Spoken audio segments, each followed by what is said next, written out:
দেখতে দেখতে আলোর 3 মাসে পাড়ি দিয়েছে। আজকে আলোর বয়স 3 মাস। সময়ের নিয়মে সময় কেটে যাচ্ছে। এই তো মনে হচ্ছে সেদিনই খবরটা জানতে পারলাম, এই তো সেদিন স্কুলের লাস্ট দিন হলো, এই তো সেদিনই আলোকে নিয়ে এলাম। দেখতে দেখতে 3টে মাস হয়েও গেল। সমস্ত কিছুই কেটে যায়, এটাই নিয়ম। যে যতটা ভাবছিলাম কঠিন হবে, কঠিন ছিল, সোজা কিছুই ছিল না, কিন্তু আস্তে আস্তে সেই সময়টাও পার করে গেছি। হাই, আমি দিয়া, একটা নতুন ব্লগে তোমাদের সবাইকে ওয়েলকাম। ঘুম থেকে উঠে মর্নিং ড্রিঙ্কটা নিয়ে বসেছি। চেষ্টা করি স্কিপ না করার, তবুও মাঝে মাঝে কোনো দিন হয়ে যায়। যেদিনকে দেরি করে উঠি সেদিন আর ইচ্ছে করে না খেতে। অলরেডি শর্টসে শেয়ার করে দিয়েছি, রেসিপিটা দেখে নিও। আজকে মাও পাস্তা করে এনেছে, তাই আমাদের হয়েছে রাজমার সাথে আমি অল্প করে একটু পাস্তাটাও নিয়ে নিলাম, টেস্ট করে দেখব। আর আজকের ভিডিওতে আমি তোমাদের সাথে শেয়ার করব স্কুলের বিষয়েরই আরেকটা তথ্য।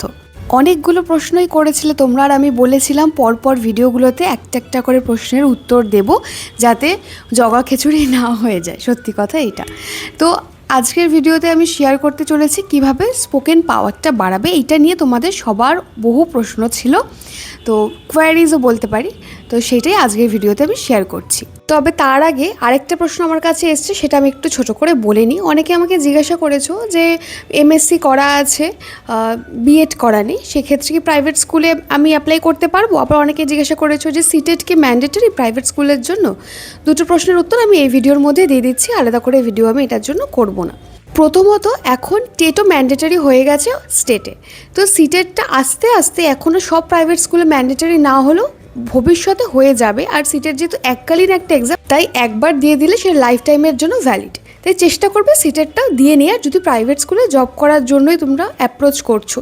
তাই প্রশ্নের উত্তর হলো যে হ্যাঁ, এখনও ম্যান্ডেটরি নয়, তবে হ্যাঁ অনেক স্কুলেই কিন্তু ম্যান্ডেটরি। কিছু কিছু স্কুল আছে যেগুলোতে এখনও তারা সিটেটটাকে সেইভাবে গুরুত্ব দেয় না, তবে ভবিষ্যতে আগেও বললাম যেটা, যে ম্যান্ডেটরি হয়ে যাবে। আর দ্বিতীয় প্রশ্ন হলো যে বিএড করা নেই। না, বিএড করা না থাকলে কোনোভাবেই এলিজিবেলই নয়। তবে হ্যাঁ, অনেক স্কুল, ওই যে আবারও বললাম, তারা নেয় এবং স্যালারি বেশ কম দেয়।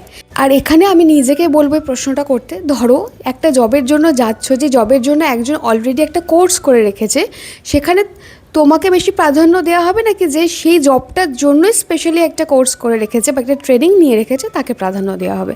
আশা করি বুঝতেই পারছো। আর বিএড ডিএলএড নিয়েও প্রচণ্ড কনফিউশন। তো ডিএলএডটা প্রাইমারি সেকশনের জন্য, আর বিএড হচ্ছে আপার প্রাইমারি পোর্শনের জন্য। সেখানে টিজিটি এবং পিজিটি দুটো পোস্ট অ্যাপ্লাই করা যায়। টিজিটি হচ্ছে গ্র্যাজুয়েশন, আর বিএড থাকলে তারা টিজিটির জন্য অ্যাপ্লাই করতে পারবে। তারা পড়াবে ক্লাস 6 to 10। আর পিজিটি হচ্ছে যাদের পোস্ট গ্র্যাজুয়েশন করা আছে। তাহলে বুঝতে পারছো তারা 11-12-এর জন্য তারা অ্যাপ্লিকেবল।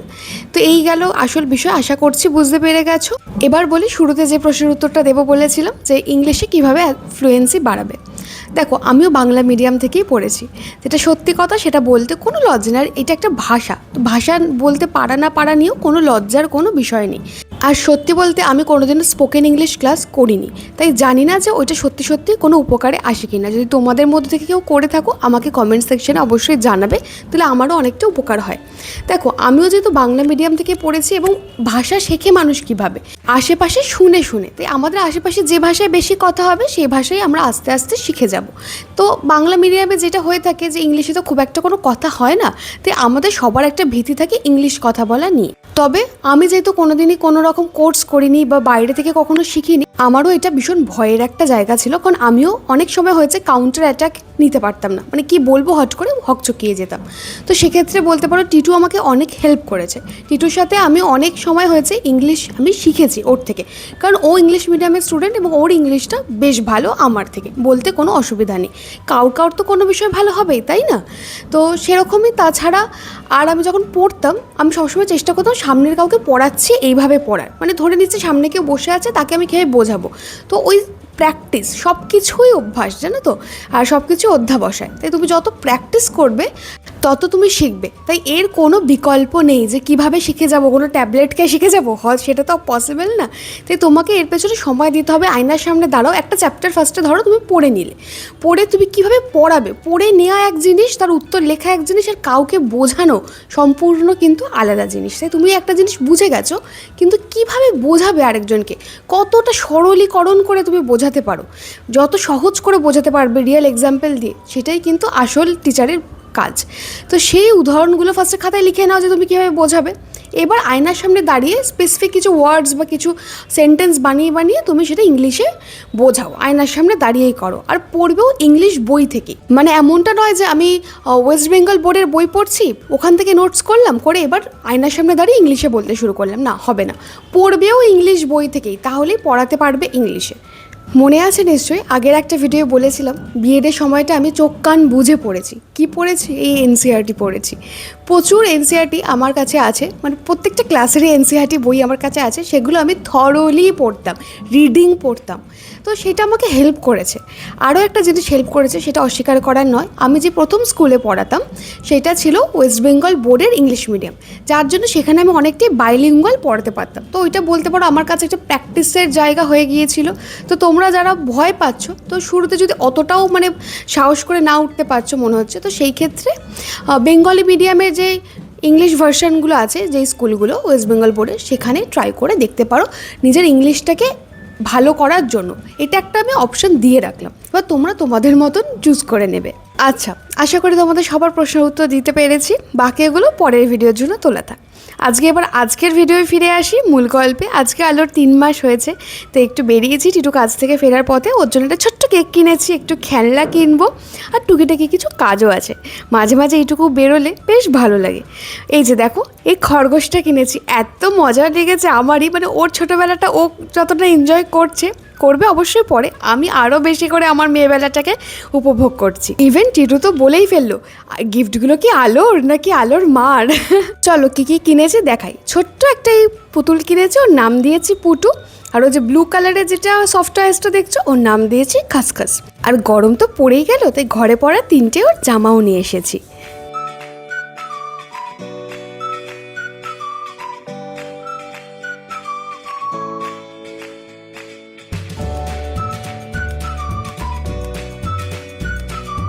আমরা তো বেশ মজা করছি, এই দিনগুলো বারবার চেরিশ করতে ইচ্ছা করে, এই দিনগুলো তাই ডকুমেন্ট করেই রাখি।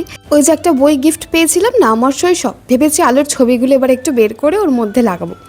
এখন যে শাড়িটা দেখাচ্ছি, এটা বেশ অনেক দিন আগে আমি বানাতে দিয়েছিলাম একটা বুটিকে। আমারই একটা শাড়ি, মানে ঢাকাই শাড়ির হাফ হাফ করে করতে দেওয়া, নিচটায় দেখতে পারবে ঢাকাই রয়েছে। পরে আমি শাড়িটা ভালো করে দেখাবো, আজকে দেখাচ্ছি না। আজকে মানে আমারই তর্স হয়েছিল না, শাড়িটা এসেছে এবং আমি গায়ে ফেলে দেখছিলাম, বেশ ভালো লেগেছে আমার। কবে এটাকে পরবো আর স্টাইল করবো এই ভেবেই আমি উঠতে পারছি না। আসলে এখন গান চলছে, তাই এরকম ফেশিয়াল এক্সপ্রেশন দেখছো, কারণ গান চললে আমার মেয়েও খুব ভালোবাসে, আমিও ভালোবাসি, এবং বাড়ির সবাই আমরা খুব গান শুনি আর কি।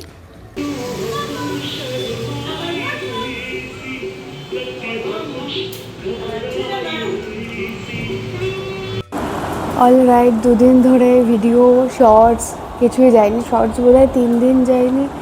ভিডিও কালকে পোস্ট করার কথা ছিল, মানে যেটা একদিন পর পর করি, সেটাও যায়নি। আজকে আর ভালো লাগছে না, মানে আমার প্রচণ্ড ঘুম পাচ্ছে সারাদিন ধরে। কদিন ধরে আলো খুব রাত করে ঘুমোচ্ছে, মানে কান্নাকাটি করছে এমন না, মাঝে মাঝে সেটাও করছে, কিন্তু রাত্রে মানে একটা কনসার্ট হয় আমাদের, মানে একটু গান গাইছে, ও শুনছে, মানে এরকম একটা হবে, জোরে গান চলবে ও সেটা শুনবে, না হলেই চিৎকার করবে, এরকম চলছে। আমি প্রচণ্ড মানে ক্লান্ত, হাঁটছিও, সেটাও একটা আছে তার সাথে।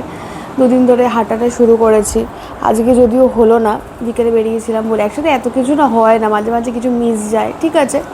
আজকের ব্লগটাতে আর বেশি বড় করছি না, প্রচণ্ড ঘুমও পাচ্ছে, ও কখন ঘুমোবে তা আমি জানি না, তারপরে আমরা ঘুমোবো। দেখা হচ্ছে আবার কালকে একটা ব্র্যান্ড নিউ ব্লগের সাথে। Till then stay happy, stay blessed and always stay positive. Bye by.